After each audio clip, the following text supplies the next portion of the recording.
All I wanted was to make a simple guide on how to make consumables for Scarlett Rot. I was not supposed to spend literal days killing Basilisks, but here we are. Let me explain. I wanted to figure out how to optimize and get the most Aeonian butterflies, or at the very least, if it was based on too much RNG, give you guys an idea of how many butterflies you might get based on your character's discovery, which varies based on your arcane stat, the Silver Scarab Talisman, and the Silver Pickled Fowlfoot. This right here, that you see on the screen, that is how you calculate the expected drop rate. P is your base percent, and in this case, it is 0.08. And A is your discovery minus 100.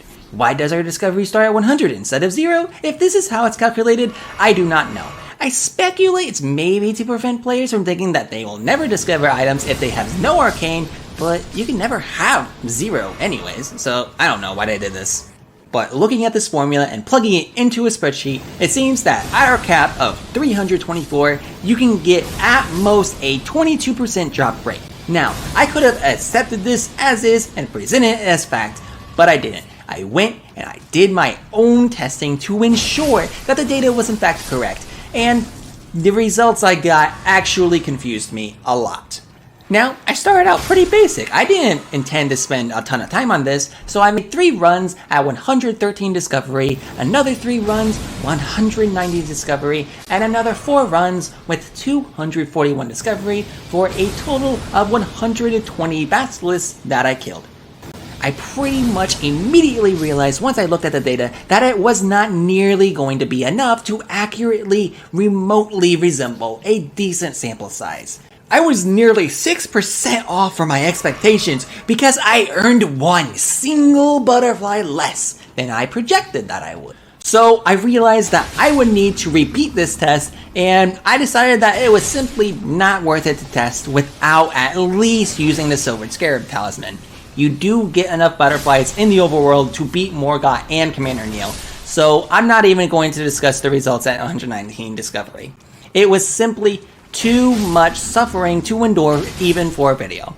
If you are considering trying to farm these butterflies without the talisman, don't. So I redid my testing for 190 discovery and 241 discovery, and I noticed something that I didn't expect.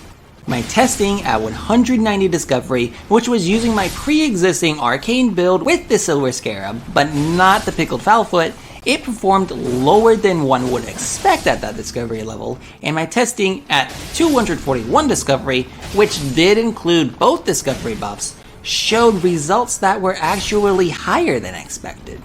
This data suggested that perhaps the stacked buffs had more of a role on discovery than previously thought. This was obviously something I needed to investigate further, so I respec'd my arcane build to be maxed out in arcane so that I could redo the test again. I took another 10 runs at 274 discovery and another 10 at 324, which meant both had the Silver Scarab Talisman, but only one of them used the foot. And then I got even more surprising results. I got 35 out of 120 without the Silver Pickled Fowlfoot, and only 18 out of 120 with the Silver Pickled Fowlfoot, and both were way far away from their expected results of 23 and 26. And this was when an idea hit me. Had I discovered a hidden mechanic? I had my suspicions, and this was the part where my testing spiraled out of control. I intended to use this video as preparation for another video idea that happened to involve Scarlett Rot. I did not expect to spend literal days doing nothing but kill these weird death-breathing frogs while being knee-deep in Scarlett Rot, but here I was! I expanded the sample size of both to 600, and still 274 discovery was straight up outperforming 341, and this was not a small sample size. I did not expect it to be this far off.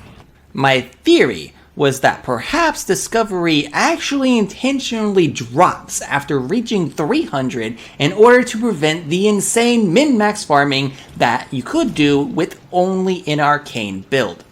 So, to test this, I would kill another 1200 Basilisks, 600 at 299 discovery, and 600 at 300 discovery. If 299 outperformed 300, that would prove my theory, and if not, I didn't want to think about how much time I was wasting. And sure enough, at 299 discovery, I found 119 butterflies, and at 300, I found 129 butterflies.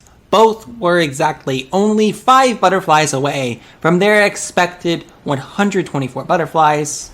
There was only one thing left that I could confirm. So I killed yet another 600 basilisks. Once again, at the maximum 324 discovery. And this time, I got 141 butterflies, which was 10 more than the expected 131. That means the expected formula was right. Sure, there was an incredible amount of variance, but that just meant that the margin of error was high on an RNG-based farm. I could have saved myself days of trudging through the swamp and killing the most boring enemy I could have possibly fought on the Lake of Rot. Think about it. In the one place you constantly take damage, they put the only enemy that doesn't actually do any damage. This place is so safe. It's insane. And all of that effort only confirmed what we already knew. Everyone thought it would be trying to beat Elden Ring without dying that would snap my sanity, but no, it was the rot! It was the Scarlett Rot!